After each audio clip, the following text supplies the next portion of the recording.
for the invitation to be a speaker at the Economist Forum today and to speak about the future of money.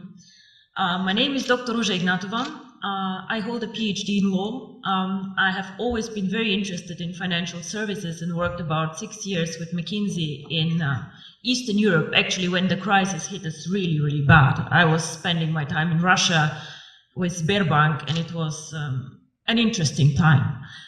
I want to speak today about, as I said, the future of money, the future of payments, and I am, how to say, a bit sad to listen to the speaker before me, who are having such a gloomy outlook, focusing on all the issues that the region faces, and showing us a future where we have to do a lot of catching up in Eastern Europe, a lot of work, a lot of tasks, a lot of issues.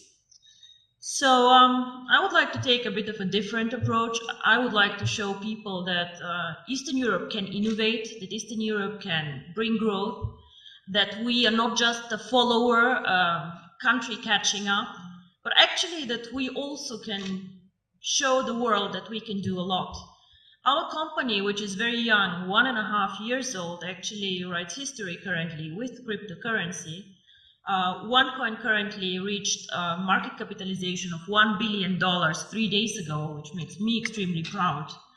And we have a network of 650,000 users over 190 countries, and we come from Eastern Europe. We started actually in this country, we had the idea in this country, and we do not only describe the future of money, actually we take a very active approach of shaping the future of money. So, Southeastern Europe is a very good place to live, and I'm born here. I have been not raised here the whole time, but I feel home here.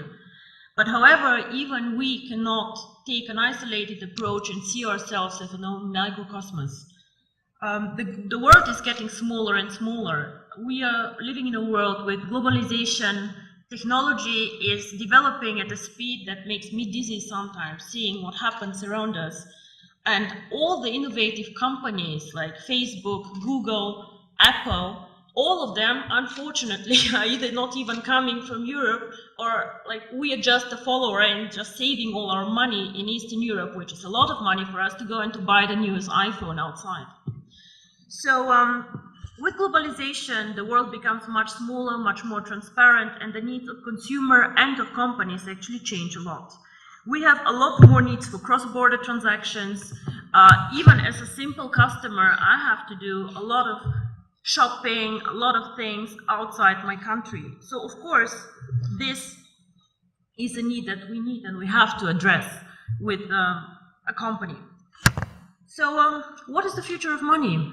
In my opinion, the future of money, or a big part of the future of money, will be outside the banking system as we know it today. Traditional businesses either will change or new entrants will come in the market. One of the most spectacular entrants that I've been following now for about 5 years is Bitcoin. Now, Bitcoin is a cryptocurrency, the first cryptocurrency, the biggest cryptocurrency currently. And these people who created Bitcoin, nobody officially knows who they are, have my fullest respect for the innovation, disruption, and value creation that they actually did to the financial market. Of course, wherever there's value creation, speculators come, and a lot of turmoil can happen, but these people created something new and something really exciting. Bitcoin and the blockchain technology, which makes financial services independent from governments, independent from regulators even, and independent from banks as we know them, already starts changing the world we live in. However, Bitcoin until now and the more sophisticated cryptocurrencies have been a payment system, an investment system for the either very sophisticated people out there with a very, very solid IT background, for the smart ones, or for the elite who has a lot of money and diversifies their portfolio with a new exotic investment like Bitcoins. The market is still not very big, with a market capitalization fluctuating between 2 and 3 billion, transactions happening every day about 200 million euro. So we still have a lot of potential to grow in the cryptocurrency market, but we see a start. So we have been, or are we still an emerging market? I'm not sure what is politically correct to say, but emerging markets are out there. And we can speak about Latin America, we can speak about Asia, we can speak about Africa, extremely interesting market actually, which is like catching up now. And we can speak about also the small Asian countries. In all these countries, we have an issue that we also had here actually, a lot of people who are underbanked, unbanked, or just forgotten by the big players. Why? Because they're poor, because they have needs that are not that interesting in the transactions, or simply because some of these people do not have proper documents. I have been in countries where people, every one of them has a smartphone, but has no proper ID card. So how do these people bank? I have been in Singapore and seeing Indian people working very, very hard to support families in India. How do these people send money to their families and to their loved ones? Remittance business in Dubai, all the Filipinos working there and pushing economy. What do these people do? What they do is they either go to a bank to do foreign exchange, they go to a Western Union outlet, and they pay high fees. Because why? We as a financial sector charge always most the ones who are the poorest, who are like the ones with the needs that nobody else can serve. If you're an affluent customer, if you have a lot of money, the banks will fight for you, they'll give you cards for free, they'll do their best to make you happy. But the people out there, the mass customers, the ones who actually change the world, the ones who are working for economy, these people are underserved, underbanked, and I believe that cryptocurrency can change their life. And not only me, actually, I think Bill Gates believed the same and said that cryptocurrency can make a huge difference for emerging markets. So, what is really the future of money? I believe that if cryptocurrency is spread out there to the mass market, to people who can be made understand cryptocurrency, and as you say, cryptocurrency sounds very, very complicated, hidden, complex. Can I do it? If we manage to make cryptocurrency actually accessible to people out there who are smart enough to understand the smartphone, who are smart enough to move and to work in an Asian country, if we make it simple, we can become actually the next mass phenomenon, like Google, like Facebook, become a network of active users.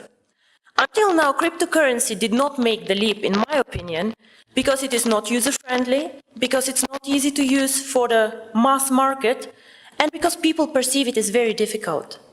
So the person or the company who makes it actually to make cryptocurrency easy to use, accessible in the markets that need it, and this is not the US, gentlemen, this is the emerging markets where people want to work with it, to use it.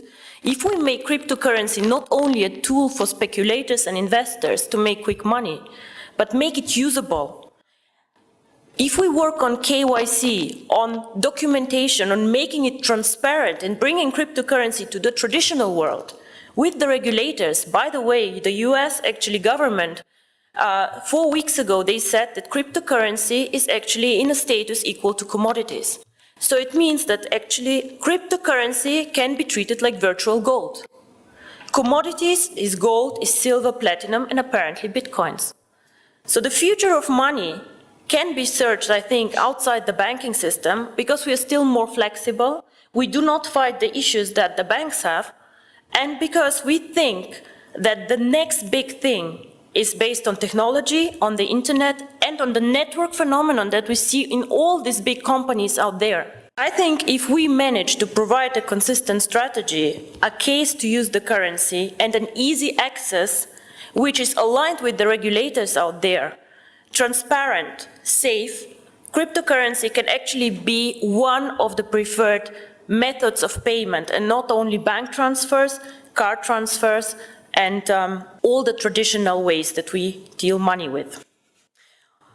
My future, or my vision actually, is the one card, making cryptocurrency one currency like the euro, like the dollars, that you just can go and spend with your card, which can be a Visa, MasterCard, China Union Pay, whatever.